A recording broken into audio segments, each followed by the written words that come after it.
National webinar at Believers Church Medical College and Hospital. Today is a very special day, and that is because this is our 75th webinar. It is our Platinum Jubilee webinar, and ever since the pandemic struck, we have been instrumental in conducting regular international webinars, and it's a great honor and it's a great happiness that we have hosted a lot of international faculty, including those from the best universities, including Harvard and Oxford, Cambridge, and whatnot. So today, being the Platinum Jubilee webinar, we have a very important speaker and a very important topic as well. To introduce the speaker and also to give an overview of the topic and to get us going with the webinar, we have our senior consultant hepatobiliary and gastric surgeon, Dr. Sujit. Sujit sir has been at the forefront of gastric surgery at Believers Church Medical College and Hospital, and he has an illustrious background and he has trailblazed all the way so far. So has our other moderator, Dr. Vinod Pillai sir. Sir is also with us. So without wasting much time, let me hand over to Dr. Sujit Philip to take it over from here. Over to you, Dr. Sujit Philip, sir. Good evening, all. It's my pleasure to be part of a co-moderator for this very important session. It's not just a play of words saying that it's an important session. It is really a matter of life and death. Why I say is that I was involved in conducting a liver clinic for around 6 years. There we used to look after patients with the end-stage liver disease, and sadly, around 90% of the people who used to attend the end-stage liver disease clinic, these are patients who would require a transplant. 90% would die without a transplant. And that is a situation in India. That's a situation in Kerala. Surprisingly, in Kerala, as you know, it's a state with a high literacy. But even then, how many patients die without getting a transplant? The reason is multifactorial. Can be social, religious, education. There are a lot of reasons, and so I hope we'll be able to get an overview of the reasons and how we can deal with it. What are the solutions to it? And for that, actually, we have an ideal speaker here with us, and that is Dr. Manikandan Kadurvel. Dr. Manikandan did his BBS and MS from PSG, and then did his MCH from a from one of the largest volume centers in India, that is Amrita. Amrita is a center where they do a lot of living donor transplants and cadaver transplants, especially living donor transplants, and the whole of India looks at how to the at the program there due to their results and the numbers. So he was trained here, and now presently is working into the NHS at another high volume center, that is Royal Free. He's a HPB and transplant surgeon as a lead retrieval surgeon there. And so we have an ideal speaker here. It's an honor to have you with us, Dr. Manikandan Kadurvel. And Thank you, thank you sir. for thank you for your time. Thank you for agreeing to join us. And since you trained in India, and you've been trained in southern in Tamil Nadu, then in Kerala, and now we've gone to the west. So I hope you'll be able to. I'm sure you'll be able to bring a balanced outlook of what is really wrong with the programs here. How we can deal with the organ shortage here. Over to you, sir.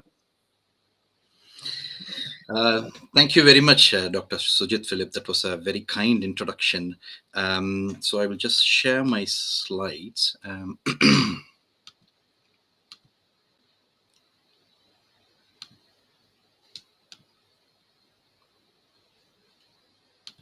Okay, so hope you are seeing my slide now, yeah? Are you seeing my slides now?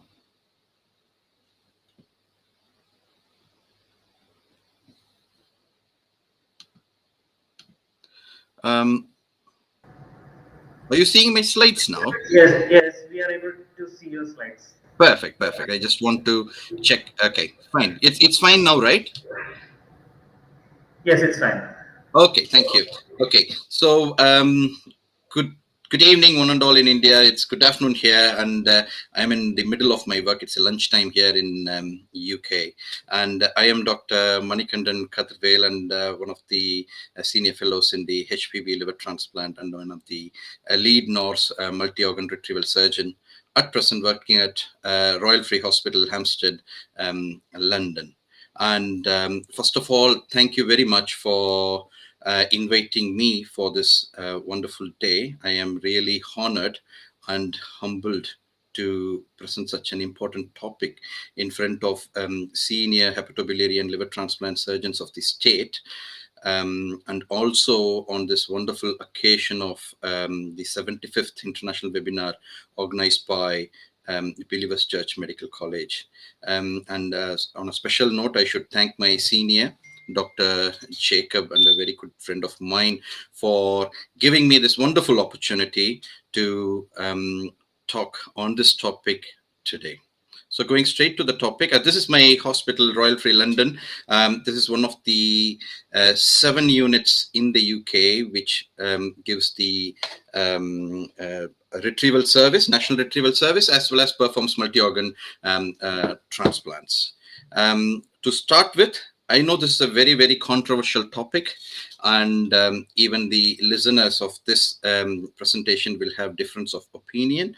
So my intent in this presentation for the next 1 hour is not to point out mistakes at anyone in particular, but just to create the awareness, especially to the junior doctors, specialists, and super specialist doctors who are not in transplant, not involved in transplant surgery, and as well as the general public who will have access to this presentation either live or in the future.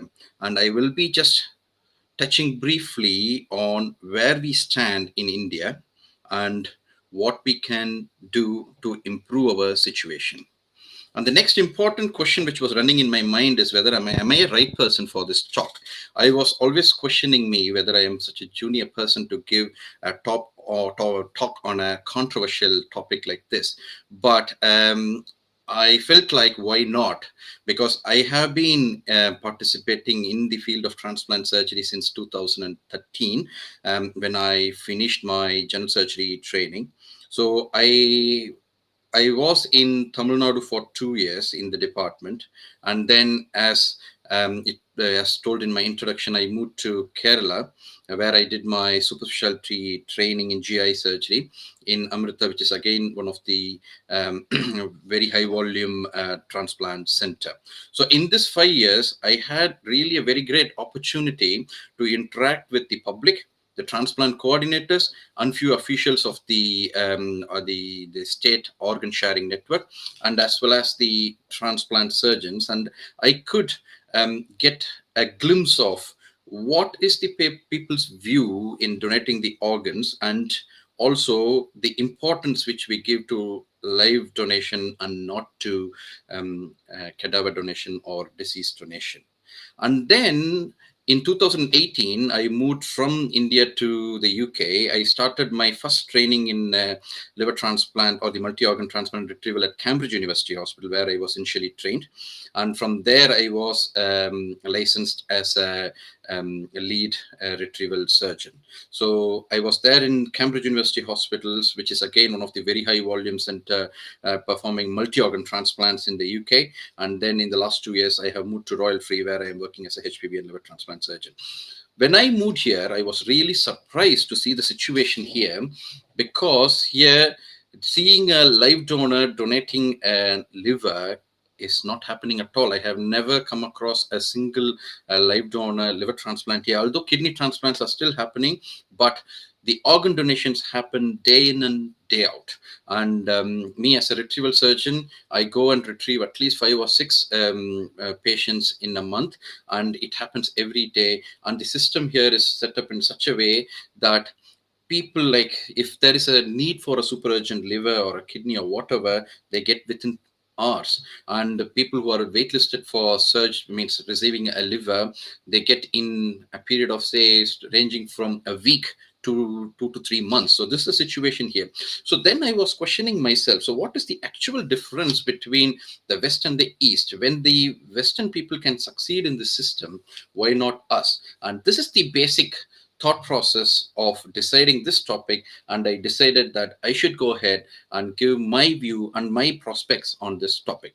So my objectives in this topic is, first, a very few minutes I'll be telling, for the benefit of the young doctors and for the public, about the evolution of transplantation, and then a basics about organ donation. 3, the organ donation statistics comparing the Indian and the West. And 4, what are the actual hurdles we face as a transplant surgeons in organ donation in India. 5, what are all the possible solutions? Again, this is not my view, so I really did a lot of review and research. Again, when I search as organ donation in India, we don't get registries or data like what we get in the Western country. What we get is just some review articles written by a few NGOs and some news article. This is what I got. So I went through those articles, and I also listened to few of the talks given by doyens of transplantation surgery in India, like Professor Nandi, and then I have compiled those in my slides. And finally, if time permits, I will play a video again for inculcating some interest in the junior doctors to take up this field, showing a life of a retrieval surgeon from the morning to night. Again, it's a 15 minutes video. Only if time permits, I will do that. Okay, so starting from the evolution of organ transplantation, it all started with the discovery of blood circulation. In 1600s, the blood circulation was discovered, and in 1800s there are reports of successful blood transfusion and saving a patient from trauma. But during that period, they were finding that people receiving blood transfusion, majority of them had problems, and majority of deaths and complications were happening. Until 1900, when Dr. Karl Landsteiner, an Austrian biologist, who found that there are blood groups which exist in the humans, and a patient or a person can receive blood only from an identical blood group person, and not any blood can be transfused to other people. This concept came only in 1900, and from 1900s to 1930, they were still doing a lot of research in the blood group, and finally they came to a conclusion that there are 4 blood groups, and the first ever blood bank was established in 1930. After the success of blood transfusion, people started thinking, when we can transfuse blood, why not the organs? Although there are notable evidences in the history that even in 600 BC, where Indian surgeons were performing skin grafts, and there are pictures from 3rd century where saints were performing transplanting legs for patients who had lost legs at that point. And even in Hindu mythology, Lord Ganesha had a head transplant. So until in the last 50 or 60 years, there are no documented evidence of a growth of organ transplantation in the literature. So between 1900 and 1950, having got the hope of successfully transfusing blood, people started researching transplanting organs between animals using monkeys, dogs, pigs, and they also used organs from animals to humans and between the humans, but 99% of them failed. And then they realized that it's not just the blood group, there is something else which is working. And then that led to the discovery of something called as HLA, which is in short is the immunology or the immune system behind the organ transplantation. And then after identifying HLA, they thought that, okay, the transplantation then could be done between identical twins who have the HLA. And it was in 1954 when the first kidney transplant happened between identical twins. But after that, what happened was, for the next period of like 10 to 15 years, there were like 30 to 50 transplants which was happening, predominantly kidney transplants between identical twins. And it was in 1960s when accidentally they found that the anti-cancer drugs like 6-mercaptopurine or the nitrogen mustard, when they were used in patients who received the organs, they found that the rejections were coming down. And then it was an incidental finding. They discovered that the anti-cancer drugs can be used to suppress the immune system in the recipients who receive the organ. So that brought in a major change in the field of transplantation, where drugs called immunosuppressants were started to be identified, and the drugs which turned the game was the cyclosporin, and then came the tacrolimus and the azathioprine. These are the medications which were identified one by one, which changed the complete picture, and people started accepting organs between patients. And with this usage of such immunosuppressants, the first liver transplant, successful transplant, was performed in 1963 by Starzl Group. And then what happened was, until 1963, all the organs which were transplanted were from patients who had cardiac death, where the patients who has already died, the circulation is stopped, they went in, procured the organs, and then they transplanted. The result was 90 to 95% failed, and maybe 5% survived, and again they all survived for few months, few years, and then died. And then it was in 1968 the concept of brain death or the brain stem death, both are the same, I will come to that concept later, came in, where they identified that like the cardiac death where the heart stops, there is something called as a brain death where the brain loses its function, and it is also a form of death. So after the concept of brain death came in, the success of transplantation improved a lot, because as we know, in brain dead patient, the brain is dead, the patient is dead, but the heart still beats and the circulation to the organs are still maintained, and hence the procurement of good quality organs were done. But later what happened was, these transplants were happening only in the hospitals where the donor and the recipients were sitting in the same hospital. But if the donor was in one hospital and the recipient was in the other hospital, they couldn't do it. And then over a period of the next 50 years, various extreme innovations and inventions were made in the field, and they discovered something called as they invented preservation fluids, which are the special fluids which can keep the organ for prolonged duration of time. Again, prolonged duration in the sense there are some restrictions, like say for heart we can preserve for 4 to 6 hours. For the livers, we can preserve up to 12 hours, for kidneys up to 24 hours. So these fluids were used to preserve the organs, and they started transporting the organs from the donor hospital to the recipient hospital.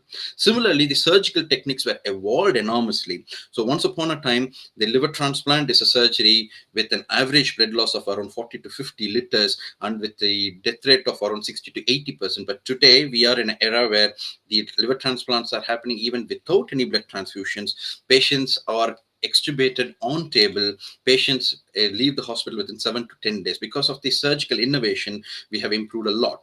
And to further extent, although this is not available in India, but there are machines which are invented to further prolong, to preserve these organs like the liver and kidneys. Like this is called as the Organox, which is used to preserve the livers, and this is called as the Lifeport, where the kidneys can be preserved for prolonged duration of time, which has been extensively used in the Western world to avoid unnecessary wastage of organs. But having done all this is transplantation is one such gifted field where the transplant surgeons, the doctors, the immunologists, the biologists, scientists, they all came together, and today we have moved into an era where these many organs and tissues can be transplanted. Of note, we all know that cornea can be transplanted, kidneys, liver, heart transplantation, lungs, pancreas. Again, we do pancreatic transplant for the information to the public. We do pancreatic transplant even in Kerala. Small bowel transplant, again, we are doing successfully in Kerala and other parts of the country. Bone transplant, uterine transplant, which is coming up in, and again, we are the pioneers for the globe, where the Pune Center is doing successful uterine transplants. Heart valves, again, hand transplant, which is happening, successful hand transplants being happening in Kerala in Amrita Hospital, and other transplants like face transplant, transplant, abdominal wall transplant, blood vessels, even testicles and penis are getting transplanted, islet cell transplants, and stem cell and bone marrow transplants are all happening. So with the advances in the science, we have reached the state where these many organs can be harvested from a human and can be transplanted to another person who is in need. But okay, this is with this background, I will touch briefly about the next. So from whom can we acquire these organs? So there are two types of organs. One is the living related and deceased. So living related is nothing but a living human being. Deceased, which we also called as a cadaveric donor. Again, among the cadaveric donor, we have two types of donors. One is a cardiac death. Again, it's a brainstem death. Here, I would like to discuss a few points for the benefit of the doctors, means the junior doctors and the public. So the term cardiac death is, we all know, like the heart stops, patient dies, which is confirmed by ECG and flatline. Okay, patient is dead. There is a concept called as a brainstem death, which is also called as a death, where the brain stops. Rest of this all functions, but the patient is dead. And the brainstem death is confirmed by EEG. So the reason why the terminology brainstem death and brain death is used is, when we term as brain death, it is recommended that we need to document it by doing an EEG, like ECG, called as an electroencephalogram. But for documenting brainstem death, it is basically based on few tests which are done to make sure that the brainstem reflexes are lost. So these are the two kinds of cadaveric donors. What happens in India is majority of organ donation happens from brainstem death. We don't have something called as donation after cardiac death or donation after circulatory death. So we call it as DBD, which is called donation after brain death, and DCD, which is called as donation after cardiac death. Again, the DCD, the terminology has recently been changed to donation after circulatory death, because in the Western world, around 40 to 45% of the donations happen from DCD donors. So because we have gone to an extent where even the heart is being transplanted from a cardiac death patient, they have changed the terminology from cardiac death to circulatory death to just for the fact to tell that the heart is not dead. It's a circulation which is stopped and the heart can still be used. So again, to add some more to this cardiac death, I am happy to answer the queries if you have any doubts on this. So again, cardiac death can happen, means cardiac death donation can happen in two ways. One is a controlled, and second thing is an uncontrolled. Okay, the uncontrolled cardiac death is, for example, a patient has an RTA or a road traffic accident, taken to a hospital where they see that the patient's heart is stopped. They take the patient immediately to the theater as quick as possible, open the abdomen, cannulate the blood vessels, put the perfusion fluid to preserve the organs, procure organs. So this is called as an unplanned or unplanned kind of a cardiac means donation after circulatory death. We have something called as a planned donation after cardiac death, which is not happening in India because of the law. Okay, so in the law in India, at least till now, although I'm not sure, the senior doctors can correct me. So there are restrictions to withdraw the end of life support in India. But in the Western world, if the treating team or the treating doctors consider that the patient won't survive once the support is withdrawn, those are the patients who are considered for donation after cardiac death. And this is called as a controlled DCD, where after getting the consent, patient will be taken to the theater. The retrieval team will be ready with all the instruments and things, and the organs will also be offered already. And then in a controlled fashion in the theater, the supports will be withdrawn and we will wait for the patient's heart to stop. And then the cardiac death is declared, and then patient will be quickly wheeled into the theater and we take organs. In this way, the liver, kidneys, pancreas, heart, lungs, anything can be transplanted. And for the information to the public, around 40 to 50% of donations happening in Western world are from donation after cardiac death in a controlled fashion. And the uncontrolled donation, which I mentioned before, is also happening in countries like Spain and Portugal. So this is very basics about organ donation. So what is the gross difference between living and deceased donation? So we all think that, okay, let the organ come, whether it's a DFC, living or deceased, what's the problem? So when we take organ from a living donor, here we identify a donor, we check the patient, and we make sure that patient doesn't have any problems, and then we bring into the theater and we cause the harm, like doing a major operation like taking the kidney or taking the liver. So here the transplant surgeons or the medical fraternity is forced to go against the medical ethics of do no harm or do less harm. So you are converting a very healthy individual to an individual with a problem. So although the kidney donations and liver donations are the most common living donations happening, there are things like uterus, small bowel transplants can also happen, but these are the kidney donations and the liver donations are the most common living donations happening at the moment. So kidney donation at least is a fairly straightforward a procedure where we go in and take one of the liver, but one of the kidneys. But in live donor liver transplant, it is a 6 to 8 hours operation, a very major operation. You go in, we cut through the liver, we take 60% of the liver, and all these surgeries can cause major problems with the major problems to the donors, and there are instances where the donors have even died. For example, with respect to kidney donations, there is a chance that the donor can end up having end-stage kidney problem. Less than 0.5% of donors can even die. Again, this is a global numbers. In India, the numbers are a bit more high. That's what I heard, but it's not. It's very underreported. In terms of liver, it's a completely different ballgame. Patients can have a lot of problems like having a bile leak, bleeding, can have biliary strictures, they can have post-hepatectomy liver failure. There are instances where live donors, after donating livers, ended up having liver disease, and the donor receiving a liver transplant has also happened. So here we are risking a very healthy patient to a very major operation, and majority of the time, unfortunately, it is the poor women or the poor wives who donate these organs to the husbands. And again, as I mentioned you, there are restrictions to what organs we can take, and at the moment, kidneys and the livers are the only organs which can be harvested from the living donors. But with the deceased donation, it's completely different. So the patient is about to die. It is like, we are going to bury the patient. Instead of burying the patient, you can take the organs and transplant to who are in need.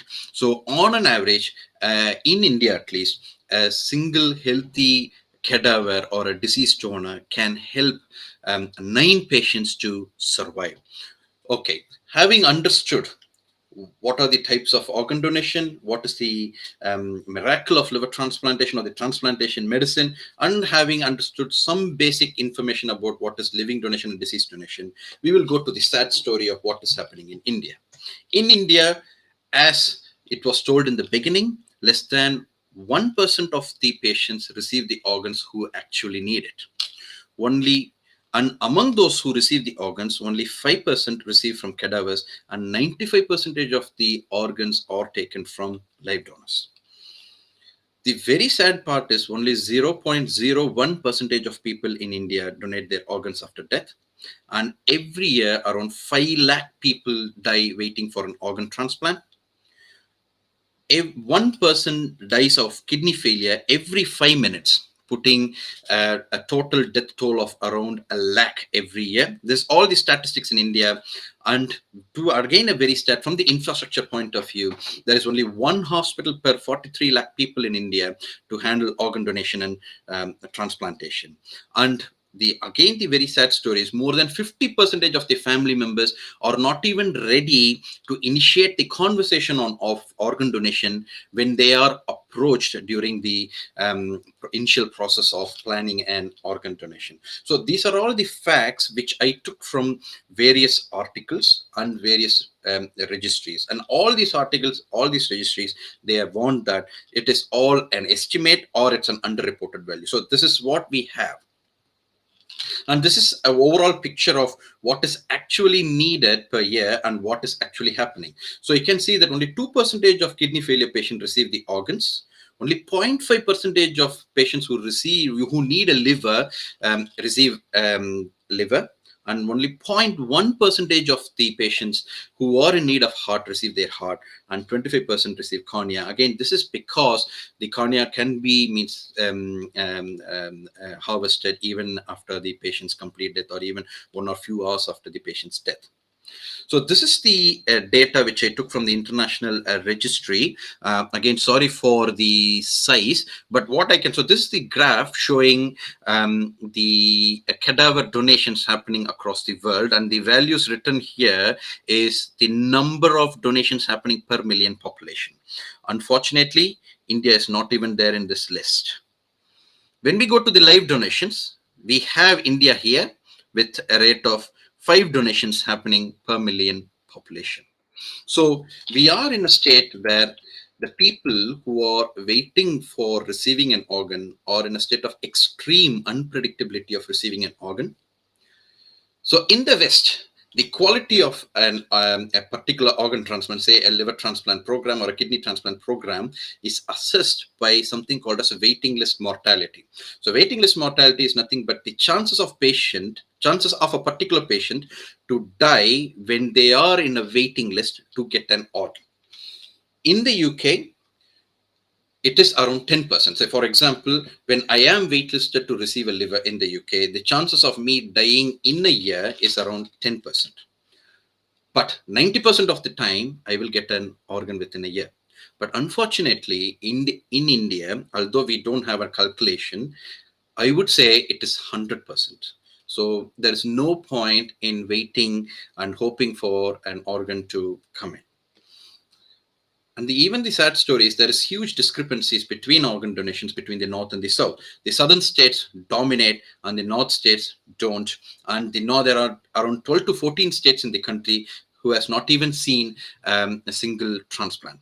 In a country where around 80,000 to 150,000 people die due to road traffic accidents, among which an estimated 50% of deaths are happening because of brain death, that is around 70 to 80,000 people dying of brain death, plus brain dead people secondary to cerebrovascular accidents. So we have around, say, a minimum of 1 lakh to 150,000 brain dead patients available in the country, but the number of donations happening is far alarmingly very low. For example, in 2018, we just had 3,600 donations in the country, and before that we had like 4,399. And again, this is the data we have in 2019 and 20. We couldn't get any data, or I couldn't see any registry putting up this data.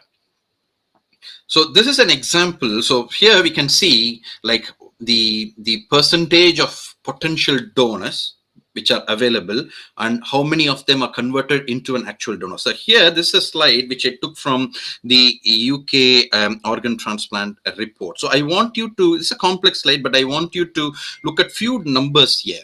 So in the UK, in the NHS hospital, there were 380,000 deaths in 1 year.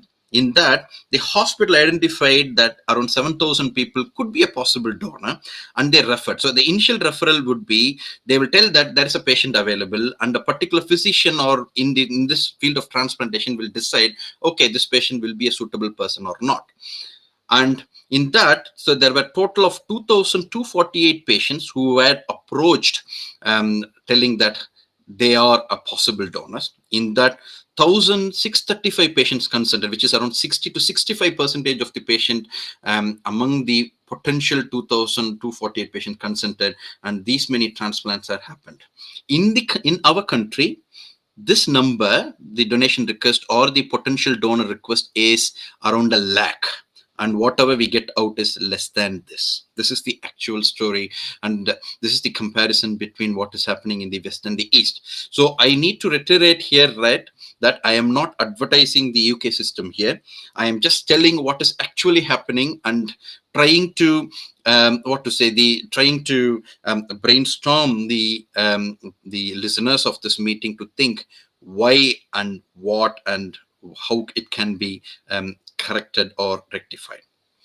So, with this background, I will go into what are the actual hurdles. So, why is this happening, and what is the difference between the East and West? When the Western people can succeed so much, why there is a situation where just because a patient is born in India and doesn't have an live donor, he has to die. If the same patient has been born in UK, for example, because I work here, patient would have received the organ and he would have lived his life. Why? So again, this is multifactorial.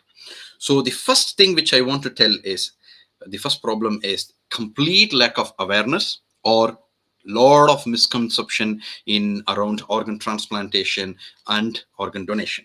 And I would like to concentrate first thing on brain death. So there is an extremely poor awareness about brain death among the public and even among the medical fraternity. So I would like to explain again here that brain death again is a kind of a death. Brain death is defined as irreversible loss of brain functions and loss of brainstem reflexes. Again, brain death can be diagnosed in two ways. One is by EEG or by using a set of clinical test along with the blood gas, and we declare that the patient is brain dead or not. But although this is again a form of death where, again, like for the sake of the general public, so when a patient is identified to have means cleared all the tests under brainstem death, that is the time of the death. You will see the patient in the hospital with the heart beating, ECG running, pulses being felt, but patient is dead, and in the death certificate it will be written as patient is declared dead at that point, but patient will have the heart running. So this is the concept which people always confuse. They feel that they go see that the monitors will go, they feel the pulse, it will be running, and then they tell the doctors are telling a false news that the patient is brain dead. Again, I should not blame the public alone. There is no mandatory testing of brain death done even in top hospitals in the country where it is really needed. And the brain death concept or the name brainstem death comes in only when organ donation happens. So people all think that brain death is a concept which is associated with organ donation or organ transplantation, and they see brain death as a prerequisite which is done as a part of brain donation. And when I spoke to the transplant coordinators, they told few questions which the people generally ask when we discuss about brain death. So the common questions which are raised by the public about brain death is, how do you know that I won't recover after your brain testing because the heart is functioning, this is functioning? Why can't I come back again? Why do you say that patient is dead, and why do you want to take the patient to the theater? The second question is, okay, when you say that the patient is dead, how can you use these organs? Especially there are in the normal scenario, patient is brain dead like 2 days back, patient will be maintained as a dead patient with the heart beating for 2 days, and then the organs are taken. The public ask you, so the patient is dead 2 days back, then how can you still take the organs? So these are all the very common misconceptions. And then the other common thing is they ask whether brain death and coma are the same. But I would like to tell again now that brain death means the brain stem testing is done in a patient who is extremely comatose. In brief, if a patient in ITU who is in coma, the doctors will try to bring him out of the coma. They stop the supports and see if patient doesn't respond at all, and then they see if the patient is under the influence of any sedatives or something. They rule out everything, and still if patient is not recovering, those are the patients whom are suspected to have brain death, and those are the patients who has to be tested for brainstem testing. And if brainstem testing is positive, then patient is dead. So patient can be prolonged life with support or whatever, but the patient is prolonged. I should not use the word prolonged life. Patient can be prolonged with cardiac beating or the heart beating, but patient is dead. So this is the major lack of awareness in this concept. And the facts, whichever I told before, I am pretty sure that even the junior doctors or the specialty doctors who are listening to it, they won't be aware. So the people doesn't know what is the impact an organ donation can create. So there's a complete lack of awareness there, and many people have this false hope. So I have got at least 2 or 3 calls in the last 7-8 years, like, because I am a bit active in the social media.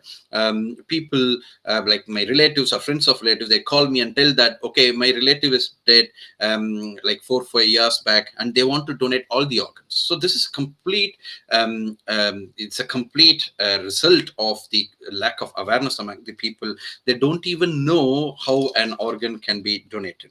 And even among the youngsters who are willing to donate the organs, they don't know how to register, where to register, when to register. There are many NGOs now which are offering, but I should appreciate many state governments who are actively involved in creating awareness and creating the registration, but still it is extremely inadequate thing to register now. So this is all because there is no structured or focused awareness initiative to drive the people or help the people understand what is organ donation and what is the impact of organ donation. The second common doubts or the major hindrance factor with organ donation is people still believe, even I can tell you that even among the medical fraternity, they believe that the organs are misused or the organs are sold, or other words, organ trafficking. So this is again a very, very major negative impact which is prevailing. I cannot deny this. It is still prevailing, because again, I have a very good living example of myself. Like, my uncle called me like a few months back, and he told that he is a kidney failure patient, and he wants to receive, means he is waiting for receiving an organ. He doesn't have a live donor. He asked me if I have any contact to get a donor to get the organ.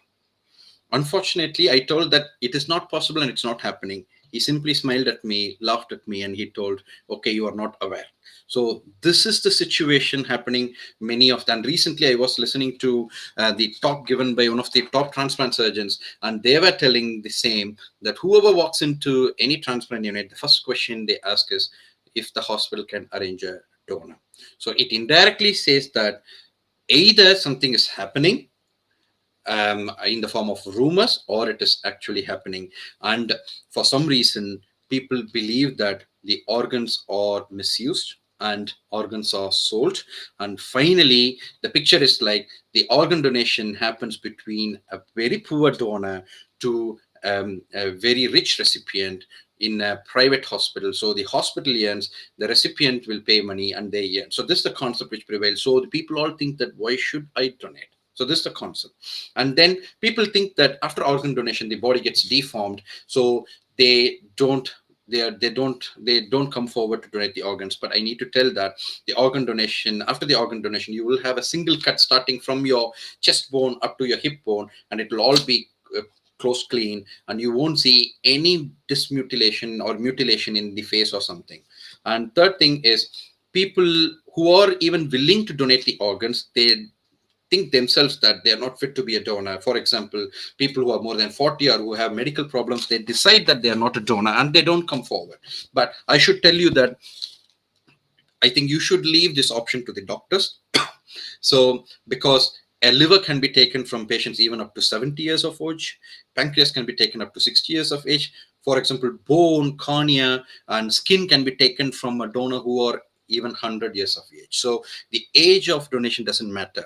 Whenever you feel that you can donate, you should go forward and donate.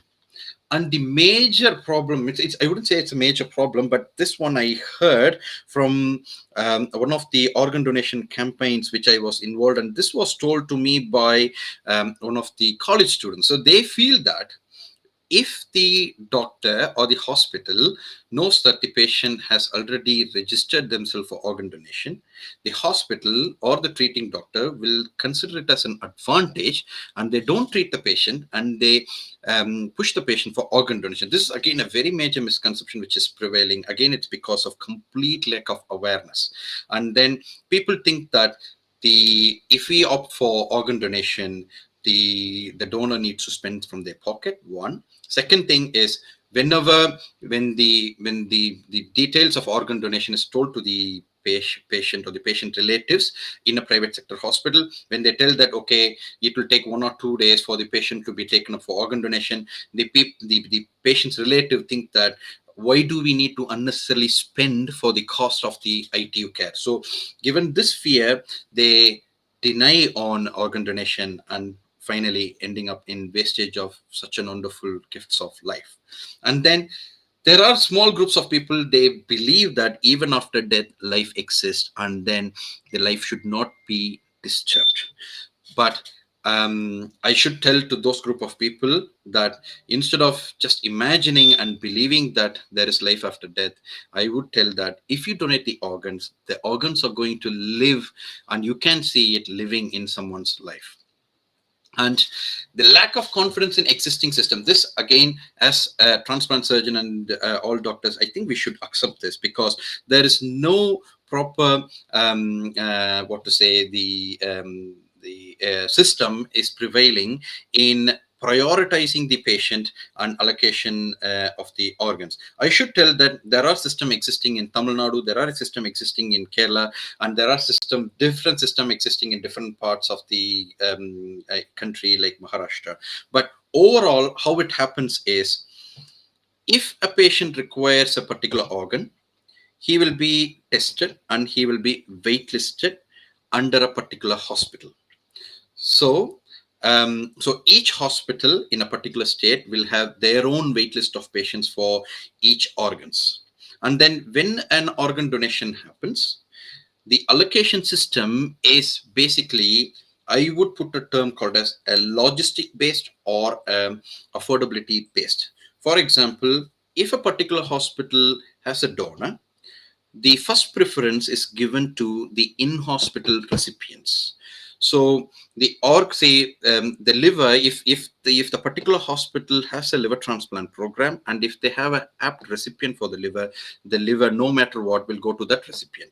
Similarly, in terms of kidney, one kidney will go to that hospital and the other kidney goes to the other hospital. Except for the cases like super urgent patients who needs an organ as emergency, majority of the time the allocation is based on logistics. Means, okay, if the transplant can be done in the same hospital or the same region, no much disturbance needs to be done. So yeah, this kind of allocation happens here. So what actually happens is, in the hospital which has less number of patients, the patients tend to receive organs quickly. On the other hand, the bigger units where they have plenty of patients, they doesn't receive the organ quickly. Similarly, the patients who are in need of the organs or who are very sick to receive the organ doesn't receive the organ quickly, and a patient who are even fit enough in a small volume center hospital, they receive the organ. So this system which is existing, I think even in Tamil Nadu or Kerala, it creates a room for the public to think about so many doubts and queries whether these things are happening in a very transparent way or not. So hence the public completely lack confidence in the existing system, which indirectly makes them not to donate. So these are all the public factors, or the people, the factors from the common people, which would prevent them from deciding on organ donation.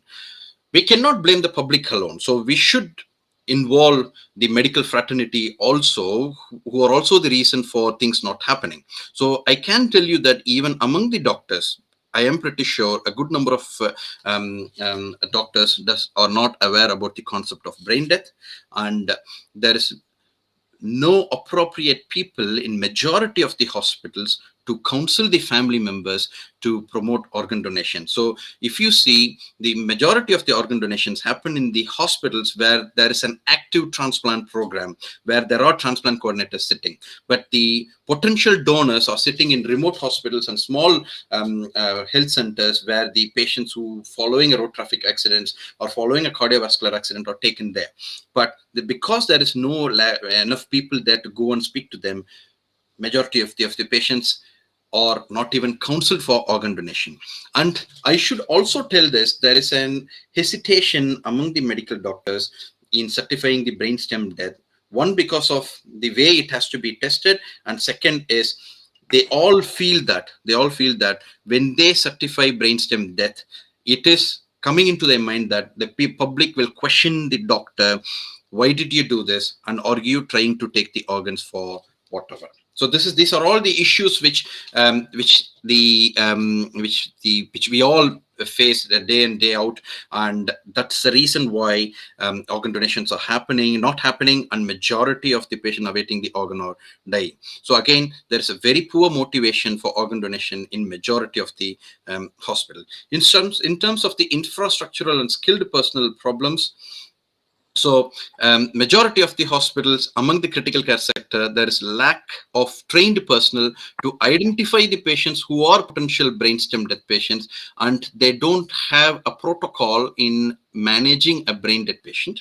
Similarly, in hospitals, it's very busy hospitals, they don't consider providing ITU beds in maintaining a brain dead patients. Again, this is not a blame factor, but these are all the factors which are put forth by experts in this field, and this is not my opinion.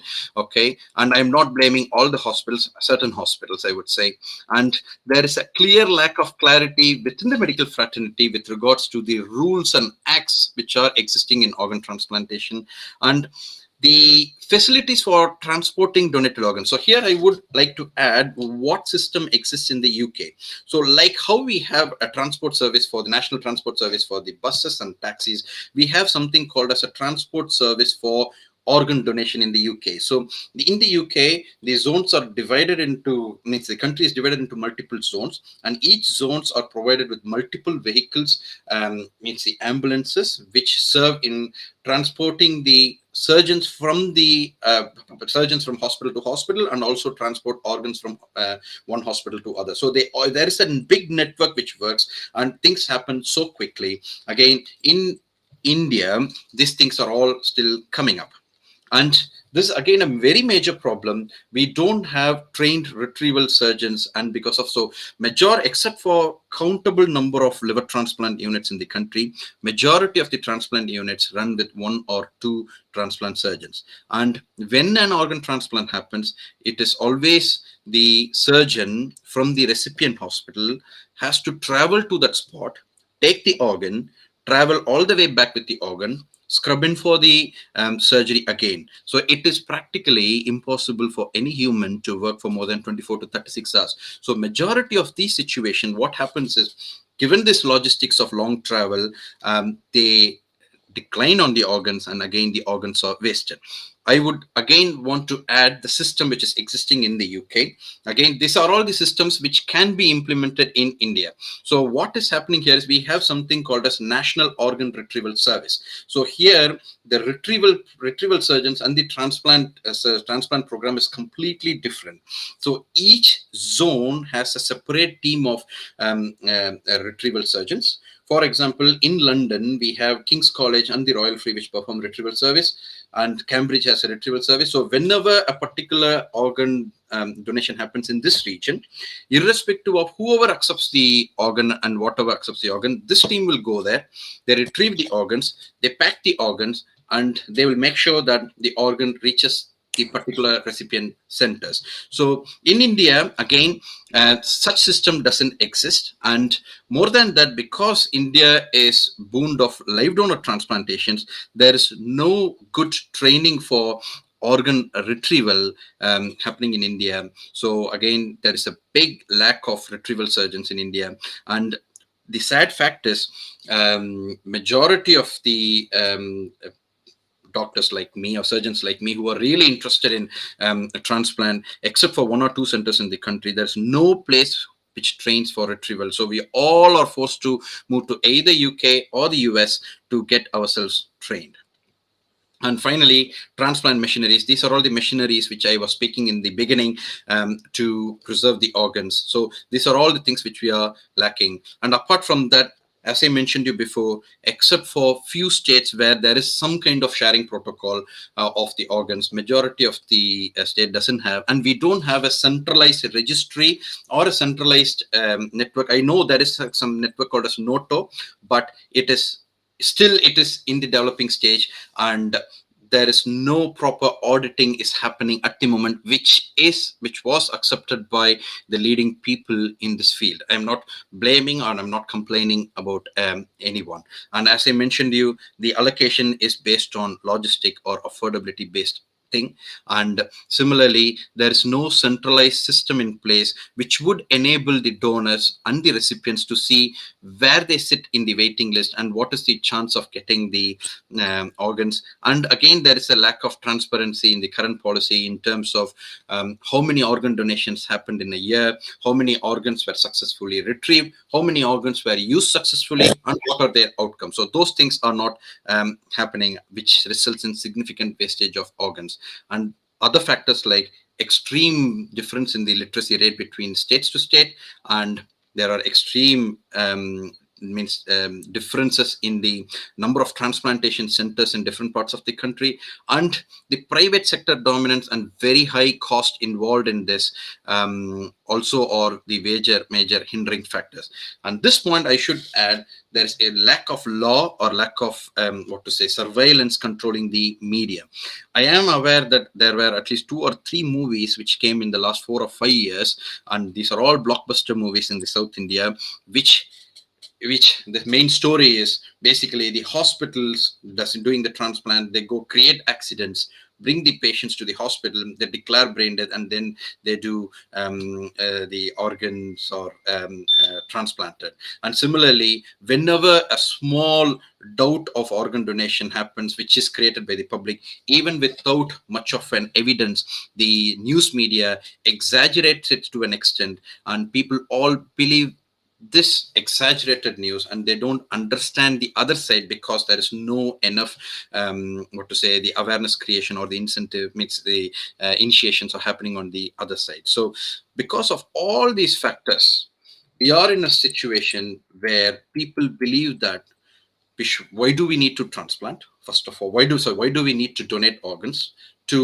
At the end of the day, when we donate the organs, it is going to be a transplant or a transfer between a very poor person to a rich person.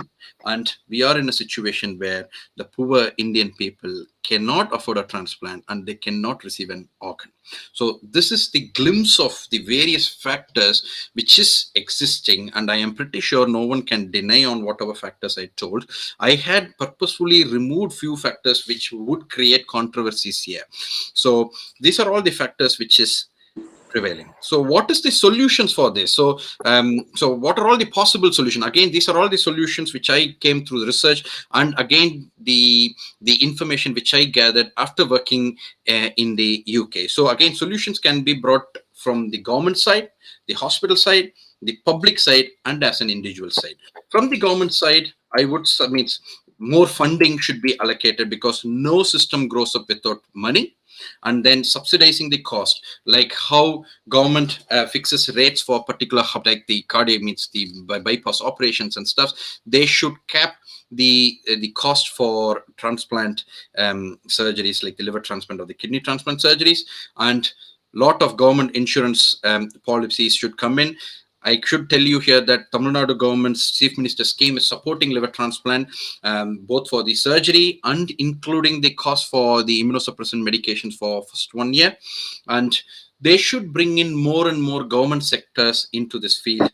The government sector should be partnered with the private sector, and transplant should take up in the government sectors, which will make the poor people to afford a transplant. And once the poor people start receiving the organs, I am 100% sure the organ donation comes up like anything, and we need not risk the life of healthy life donors, and we won't be losing many of our beloved friends and relatives. And we should bring in a more transparent policy and better allocation system. So here I would like to tell what system is followed in the UK. So in the UK, it is based on a need-based system. So when a patient when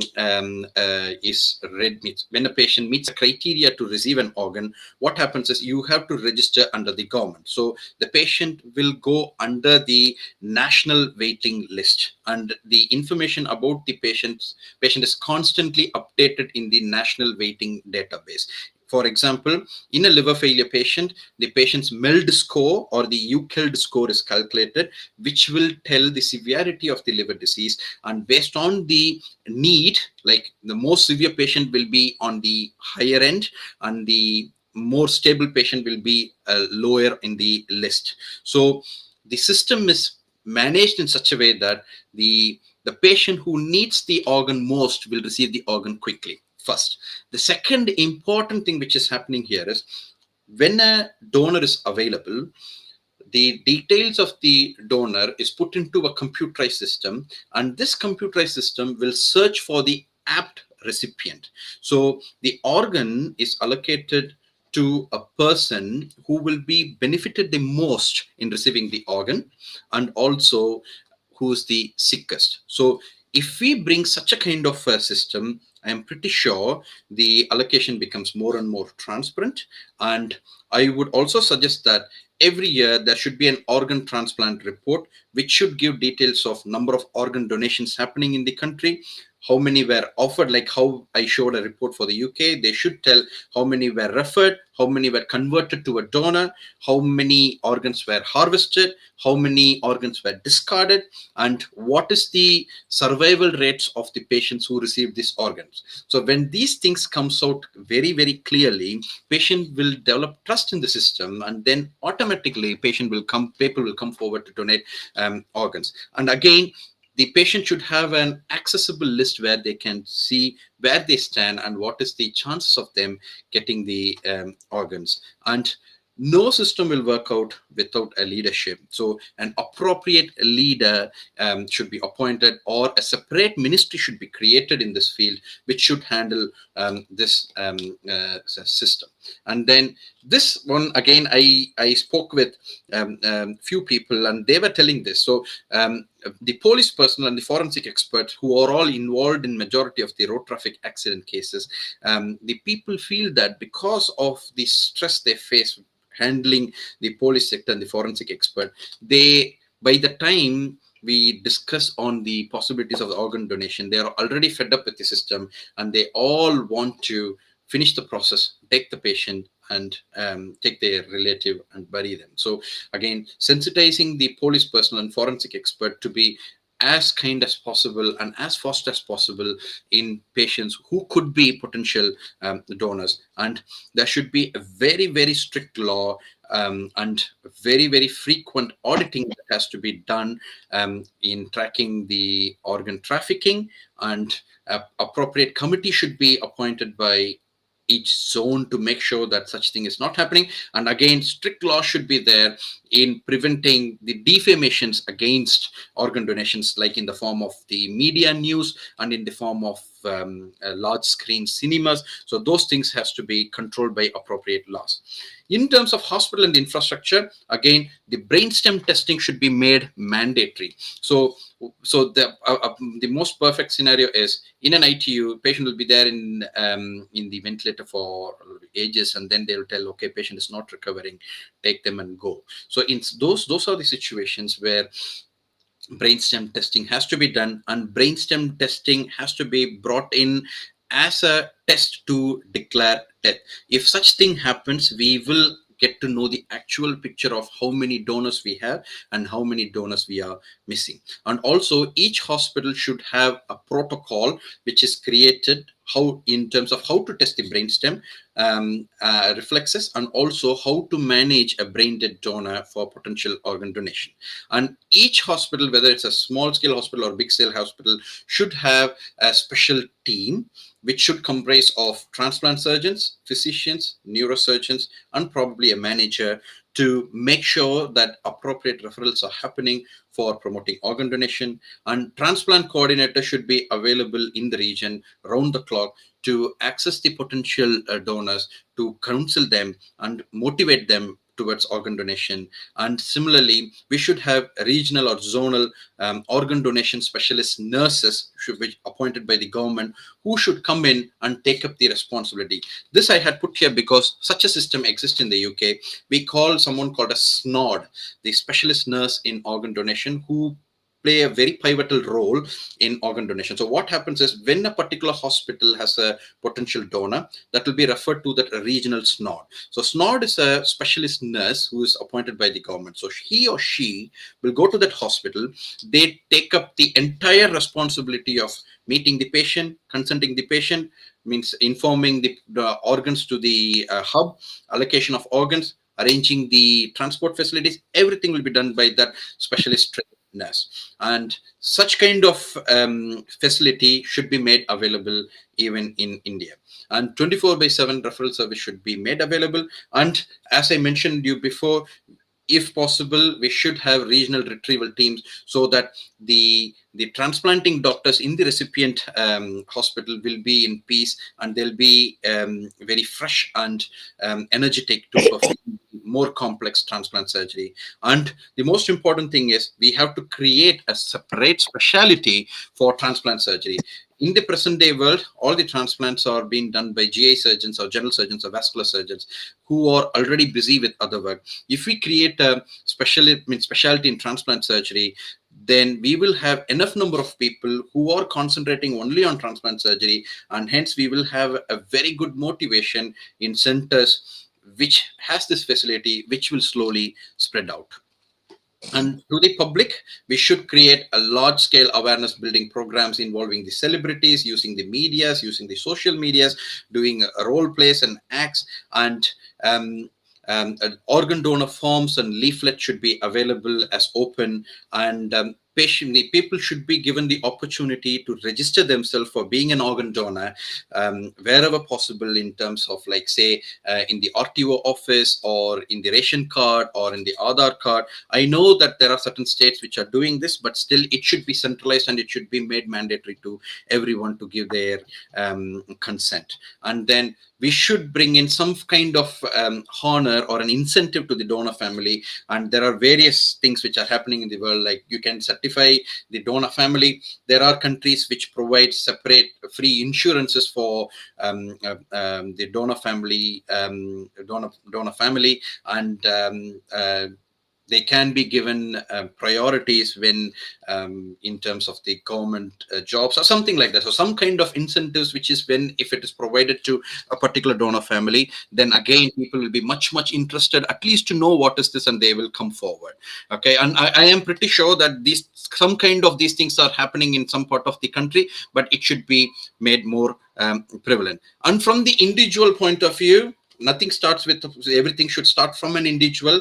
So we should pledge organs. We should have an open discussion about donating the organs, because we should come out of our belief that, say, when I tell that, okay, I want to donate the organs, my dad tells me that, no, don't talk about that. When you're alive, don't talk about bad things. No, that is wrong. So we should come out and we should discuss your interest in organ donation. I can tell you that people in the Western world, they even plan their funeral service even before their death. So have an open discussion, speak to people who are in this field, and register or donate yourself. And at the last, I want to tell about this thing, something called as an opt-out policy. So the laws are in the way that it is an opt-in policy. The opt-in policy is basically, if I am interested in organ donation, I will go in, I will opt myself inside the register to donate the organs. But majority of the Western world, they had moved into a policy called as the opt-out policy, where when the patient dies, whether it's a cardiac death or a brain death, the organs belongs to the state. Means unless you tell that you don't want to donate the organs, everyone are mandated to be a donor. And by this policy, the number of organ donations had gone up enormously in many countries. And even in India, by changing a small thing in the end of life support care, we could implement this kind of a policy, which would at least bring in the discussion of organ transplantation more common. And say if 100 people are approached as a mandated thing, at least I would say 30 or 40 people would be ready to come in and donate. So this is what I wanted to tell today. And I would like to tell and finish my slide telling that these are all the luggages which is not needed when you leave. And as long as it is healthy, it will live more than 100 years in someone else's life. And I need to tell you that I am an organ donor, and I would advise all the listeners of this presentation, and I hope you will also spread this information and pledge your organs. Thank you very much.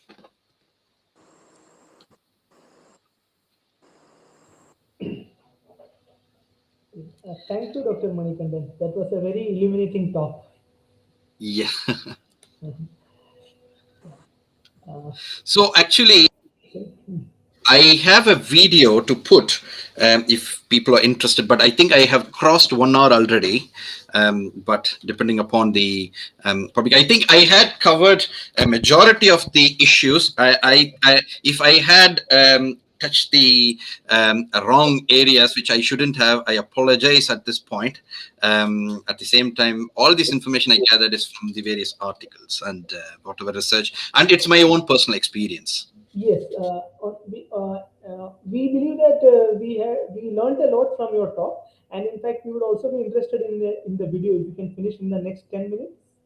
Yes, I can. So it's a 15 minutes video, but I will run very quickly. Again, it's a my video, like which was taken like 2-3 months back when I was called in for a retrieval where we flew from London to Belfast. So I will run that video now. Sure. I will try to go quickly and I'll tell how it happened. So I will again share my screen and the entire screen share, and then I'll go down.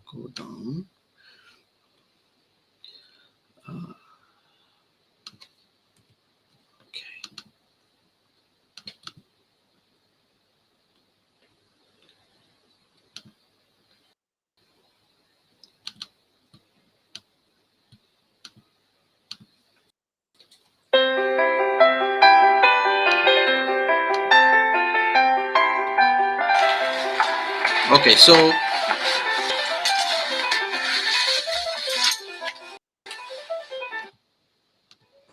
Okay, so this is how the day started. I got a call at around 2 o'clock in the early morning, telling that we had a organ donor in Belfast, which is in Ireland, and they told that because the local team is not available, we need to go and harvest. So I moved into the hospital. So this is Royal Free Hospital. I'm walking down to the car park, and then I walk to the theater. So this is how we organize our retrieval. So our retrieval team will comprise of a lead surgeon, an assistant surgeon, and a nurse, and then we take all the instruments by ourselves and this one. So this is a vehicle which is specifically designed to carry the retrieval team, and this is how the instruments are packed.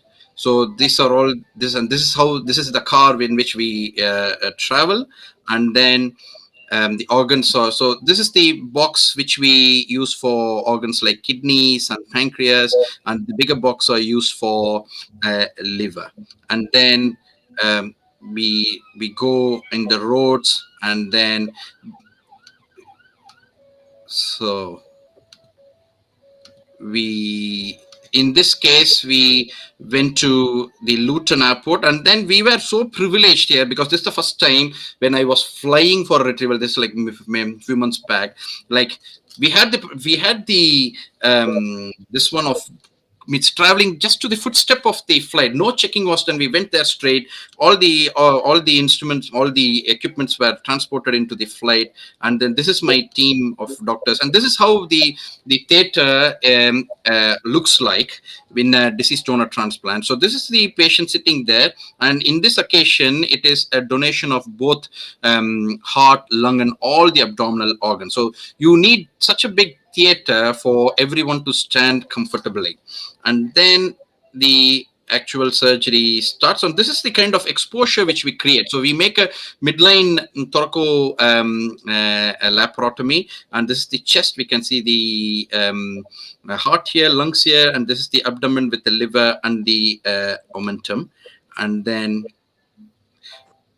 and then we assess the quality of the organ. How does it look like? So in this case, it was a very young donor. The lungs, the heart was so good. And this is how the actual surgery looks like. So the heart is beating there. The cardiothoracic surgeons are preparing the heart and the lungs for them to be harvested. And I am trying to see how the liver looks. The liver is already mobilized, and the colon is mobilized. And this I am trying to expose the right kidney. This is the right kidney what we are seeing, and this is the left kidney.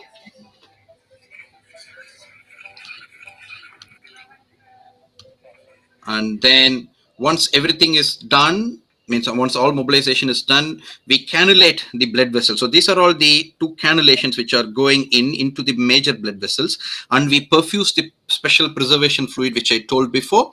So the preservation fluid is already going in, and we had put ice to cool down the organ. So for the young doctors here, we put this preservation fluid and cold ice mainly to bring down the temperature of the organs. And by bringing down the temperature of the organs, the metabolic rate within the organs is brought down, and hence the organs can be preserved.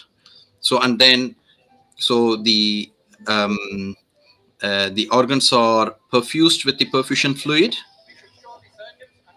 And this is how we wait when the organs are being perfused. So this is me standing here, and these are the cardiac surgeons there. This is my assistant here. And then the major role is also played by someone called as the perfusionist, who is standing here, who is perfusing the fluids into the organs. And he will be telling me how much liter has gone in. So this is how it is. And then once the perfusion fluid is completely gone, we start retrieving the organ. So the first step, again, every unit has a different protocol. So the protocol which we follow in Cambridge and in the Royal Free is, first we take out the large bowel. I want to warn the public who is saying that if it is so disturbing to you, please avoid watching this video.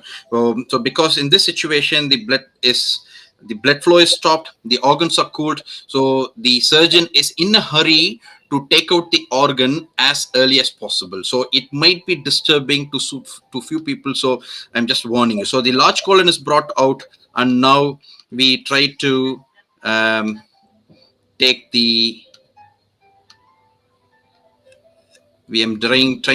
the liver out.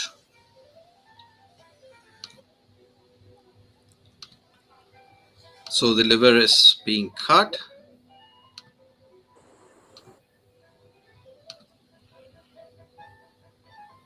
So the liver is almost mobilized now, completely taken off from the attachments of the aorta. So my nurse is ready with the perfusion fluid here to soak the liver once it comes out.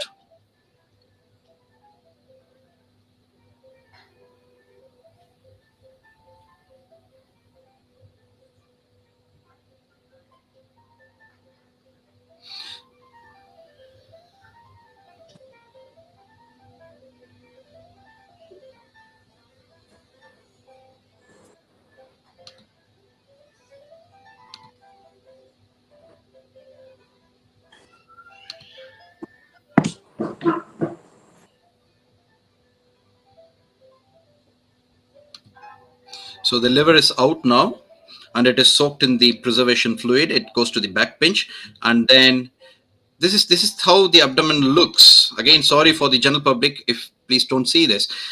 So the kidneys are taken out, the liver is taken out, the heart has been harvested already.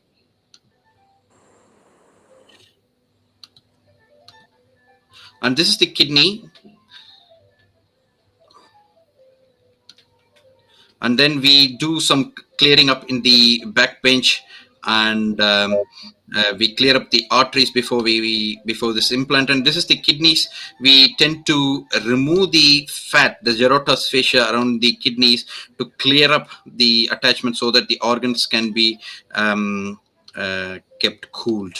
So all these things are done, and then the liver will be the photographs of the liver will be taken, and then it will be sent to the recipient hospital, and then the organs will be weighed, and then And then this is how we pack. So we do 3-bag system, standard 3-bag system. The first bag will have the perfusion fluid, and the second and the third bag will have the cold perfusion fluid. So the liver is getting packed. Again, the third bag is going now, and then so the liver is going into the appropriate box for it to be transported to the appropriate recipient hospital. Similarly, we are packing the kidneys. And this is what I was trying to tell you. So you won't see any deformation in the body. So this is how the body looks after organ donation. So the organs are all packed. So this is the left kidney box, right kidney box, this is the pancreas box, and this is the liver box ready to be transported. And then, so this is my foot. Unfortunately, it's all soaked with blood on that day. Sorry to put that. I'm sorry about this. And then we go back to the airport. All the organs are taken back, go back, and then once we come back to London, each organs will be taken by different vehicles to appropriate centers, and that finishes my day. So I went by early morning, 2 o'clock, and finished by day my 8 o'clock in the night. Thank you, guys. That was an extensive presentation, I think. Yeah, that was a very fascinating video. In fact, it was wonderful to watch the passion and the energy, not only yours, but the whole team, which has started working early in the morning, 2 o'clock, as you said, and finished maybe late at night. Yeah. In fact, the whole presentation offered us a valuable perspective. You are a transplant surgeon, a brilliant surgeon who worked in India, and now you are working in the United Kingdom. And it would be expected that you might be discussing a lot on surgical techniques. But what you have done is given us a bird's overview of the whole field of organ donation. Yeah. And not only describe the history of organ donation, but also the hurdles that we are facing, and what are the possible solutions for the problems that India in particular is facing. Yeah. So, in fact, I was wondering about the statistics that you presented. It is quite astounding to know that almost 5 lakh organ donation in India, including when you consider all actually happening are a few thousands. Yes. And I see that the most of the demand for organ donation is easily met in the United Kingdom. Most patients are receiving the required organs within a year. So, don't you think that it is the government rather than the general population which is responsible for the excellent outcomes in the United Kingdom and what is happening in India? So I would say that, see, it is both. So the government is trying to put in as much fund as possible, trying to create system, create awareness. On the other side, the people also. But the most important fact which I should tell here is, because UK is a place where the NHS, National Health Service, works, where everyone has access to all treatments. So even a beggar in the road, if he has a liver failure, he will have an access to the organ. So because everyone has access to all kind of treatment, the implementation of this process in the UK has become so easy. So no patient spends any money here in terms of healthcare. So that's a major difference between India and the UK. That's why it was easy here. That is true. That's true. So, do you think that India is just a few years behind the UK, or are there many more transformative steps which are required, before India can go along in the same graph as the United Kingdom? So, see, India is really doing a wonderful job, especially the southern states like Tamil Nadu, Kerala, Maharashtra. They are doing a wonderful job. They're trying to bring in innovative ideas and successful ideas from the West. But the rapidity with which we will reach this state depends upon multiple things. So as I mentioned to you, it should be considered as an emergency, because it is not a simple thing, just because of a person who is born in India, I need to die. If I had born in UK, I'll be living. This is a situation, and we are losing plenty of lives just because of the fact that people are not aware or not willing to come forward. So I think it should be considered as a medical emergency, and government should come forward, involve in the private sectors, involve in multiple NGOs, and try to frame a system. Again, everything is a step-by-step process, but I think we are growing up, and we will soon reach what is needed. And again, as I told, we have plenty of donors. So unlike the UK, where we need 80% conversion rate, in India, it's at the moment it's 0.01. So if we have at least say 2% of people who are ready to donate, at least half of the patient who need the organ will get an organ. That is what is needed. That conversion of 0.1 to 2%. We don't want 100% of the people to donate. Just 20% if they donate is more than enough, and we can, yeah, that's the thing. Yeah, so I think the transplant field will only improve on this note of hope. Yeah. Yeah. So, Dr. Sujit and Dr. George Chandy, sir, do you have any questions? Yes. Thank you, Dr. Manikandan. That was a very comprehensive presentation and brought out almost all the issues. Now, in Kerala, the two main reasons for non donating presently are fear of misuse of organs and fear of premature declaration of brain death. Yes. Premature declaration of brain death. So, what is being done there to prevent premature declaration of brain death? So, what are the criteria you do? You're doing EEG for everyone, or are you using clinical criteria? No, so we don't do an EEG at all. It is just the clinical criteria. So as I think it's the same system which we use in India. So we will make sure that patient is not under the influence of any sedative medications, not under the influence of drugs. Hypothermia will be ruled out, acidosis will be ruled out.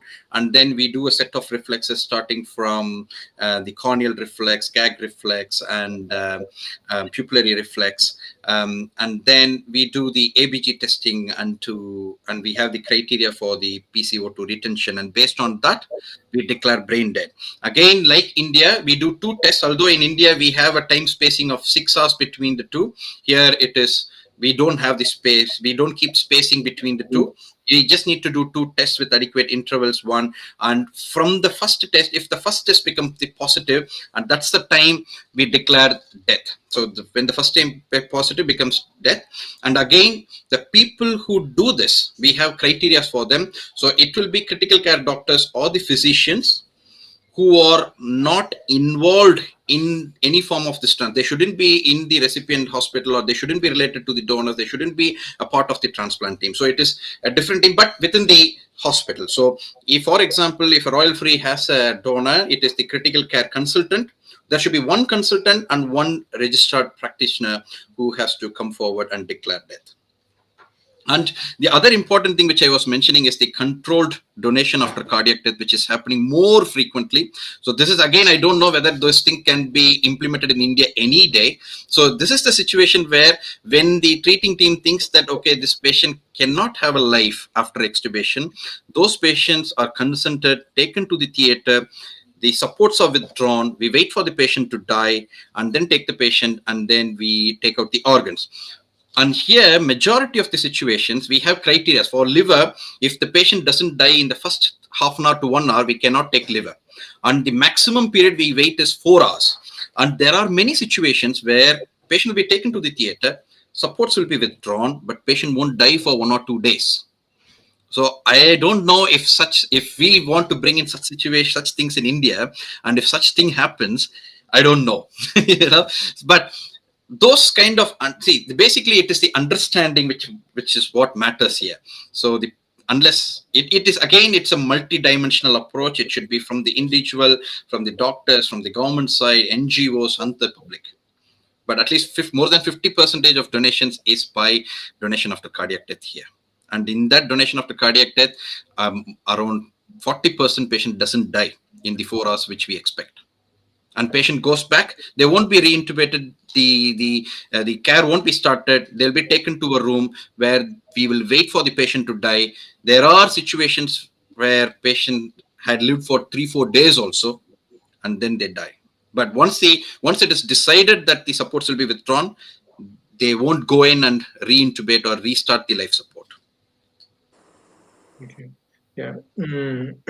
So in Kerala, as you know, what is happening is we need a person from outside to come in to certify the brain death. That is to Yes. reduce the fear of premature declaration of brain death. Other issue which we faced was, as you already mentioned, maintaining the stability of the donor there, because many times we get a call saying that there is such and such a donor there, and when we, at the moment the brain death is declared, they stop all the support. So when we go there, we see a donor whose BP is around 60, sodium is 120, and so how are things being managed there? So again, we have a specific protocol. So the patient will be managed as any other intensive care patient in the ITU. So starting from managing the temperature, it means all corrections are made to maintain the pH. Fluids are given appropriately to maintain the urine output. The sodium level is monitored appropriately. Insulin infusions will go according to the blood sugar levels. And again, the ventilatory supports and the inotropic supports in order to maintain a map of around 70 to 90. So these are all the basic cutoff with which we manage. And in situations where if the ITU team thinks that patient is very unstable to be managed, then patient can be taken to the theater and we can do an uncontrolled donation after cardiac death, because some patients, they won't be fit enough or stable enough even to do the brainstem testing. So those patients with appropriate consents, patient will be taken as early as possible, taken to the theater, withdraw the supports, and we take the organs. But again, each hospital has a set protocol for everything. And it is open to everyone, and it is very simple, very clear. So what to give when the fluid goes down, what to give when the sodium is this, what to give when the sugar goes down, how to manage the temperature, everything is there, including the phone numbers who has to be contacted during emergencies if things are not working out. Just one more point. The transplant in Kerala started going up around 2011. So I was actually, what we are doing some years back. So I was involved in the second, retrieving the second donor here in Kerala. So then the transplant program started increasing from 2011 to 2016, I think. What brought us down were two things. One was the movie, which you already mentioned. Second was some unnecessary court case and all due to thinking of misuse of organs and premature declaration of a death. Now, for when we speak with the relatives, what two things we try to implement to increase the donor rate. That is, first is to identify a power person. I'm sure that would there in AIIMS also. When there'll be a lot of relatives with the donor, but what we have to do is we have to identify a power person, and once we get that power person in hand, then that will be okay. Usually, the power person will have some religious background. So I think so. To increase donor rate in Kerala, we need to speak with the religious heads, especially. There are some communities who are very reluctant to donate. So identifying the power persons and speaking with the religious, it's one thing which we found useful. And during the heydays, we had a policy whereby, and when a patient comes to the casualty and with GCS is 5, then immediately then we think that, okay, we have a potential organ donor here with the yeah. So that is what was happening here. And due to these problems, which you already brought out, first is there's a fear of premature declaration death and misuse of organs, and then due to some movies, the movement started to go down, and then LDAT started to come up. Yeah. Thank you once again, Dr. Manikan, for a Thank you, sir. comprehensive presentation. Thank you, sir. Thank you. Dr. Manikantan, we're just amazed at the extent of your understanding of all this, both putting together what's happening in your original country and now where you work. So we are extremely grateful to you for bringing all this. We had actually given up, but listening to you, we still have a hope that we can try and do something, because as Dr. Sujit and Dr. Vinod pointed out, the things have happened in such a way that we felt that nothing can be done. But Yeah. talk has given us hope that something, Thank you very much, sir. Thank you. we should go into this area of advocacy. And I was thinking, in ethics we say that we should never we should never withhold good from people. Yes. From your figures, it looks as though we are actually doing that. When you Yes. say the numbers were really shocking when you mentioned those numbers, and the fact that we are withholding good from a whole lot of people Yeah. itself is so scary.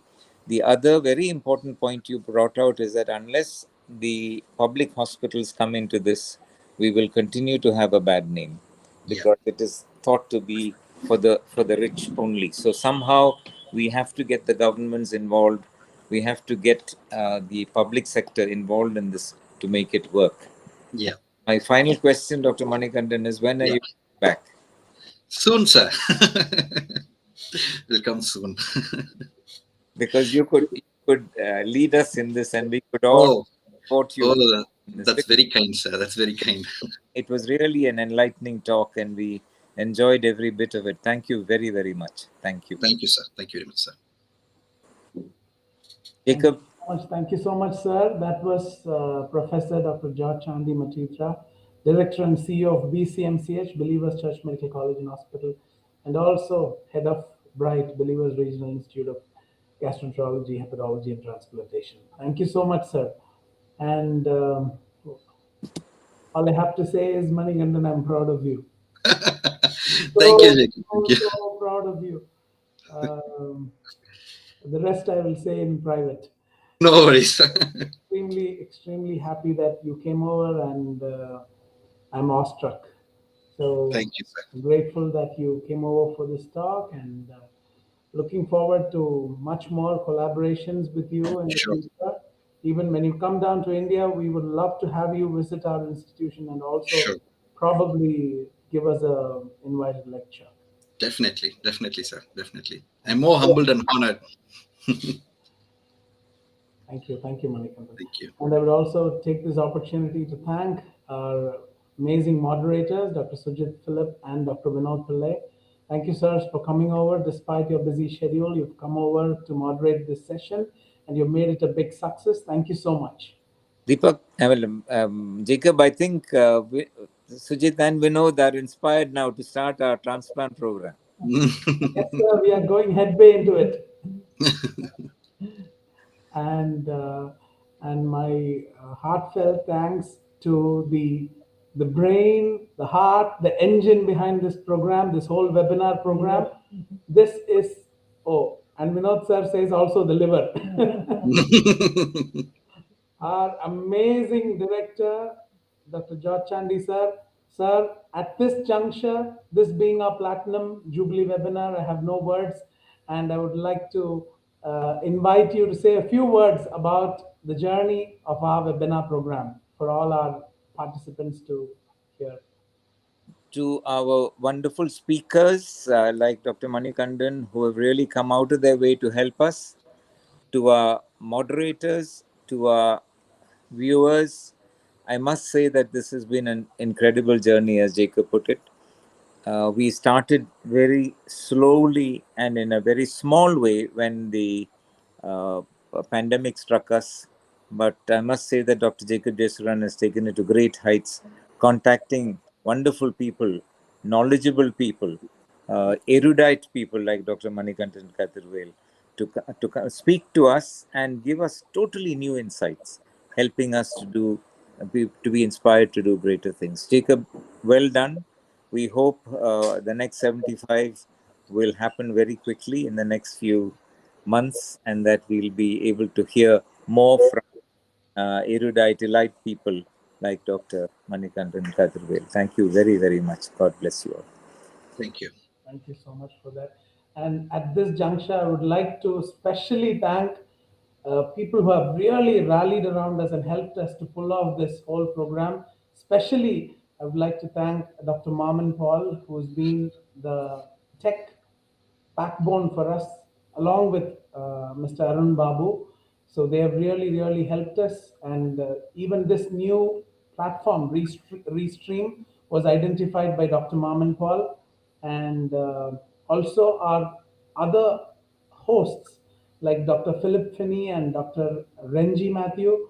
They have been very supportive, and we expect to expand this team in the coming days and also to make this into a really, really good program, inviting more amazing speakers like Dr. Manikandan, even conducting world class CMEs and conferences in the future.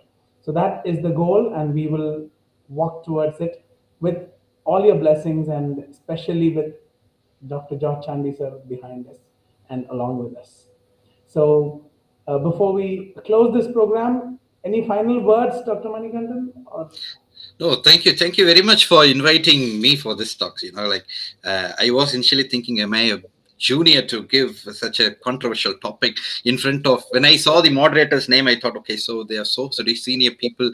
How do I give a talk? But you kept me in a very comfortable way, and then the way you appreciated me is a big boon to me, actually. So I should thank you as a whole team that you are doing a very, very wonderful job. And thank you, Jacob sir, for inviting me for this talk. absolutely, Manikandan, you should visit us. Our institution is a model because Sure. we function as a family, and we are so closely knit that whoever comes over, even people like you who come as speakers or visitors, they feel the warmth and they feel the family atmosphere. Okay. So that reflected in whatever you felt during the Yeah. whole 1 hour. All right. So yeah, with on that note, we will close this program. Extremely grateful to all the participants who have been there listening to this wonderful talk, and thanking the speaker, moderators, and our director, George Chandy sir. I would like to close this program. Thank you so much. Thank you, everybody. Thank you. Thank you. Bye.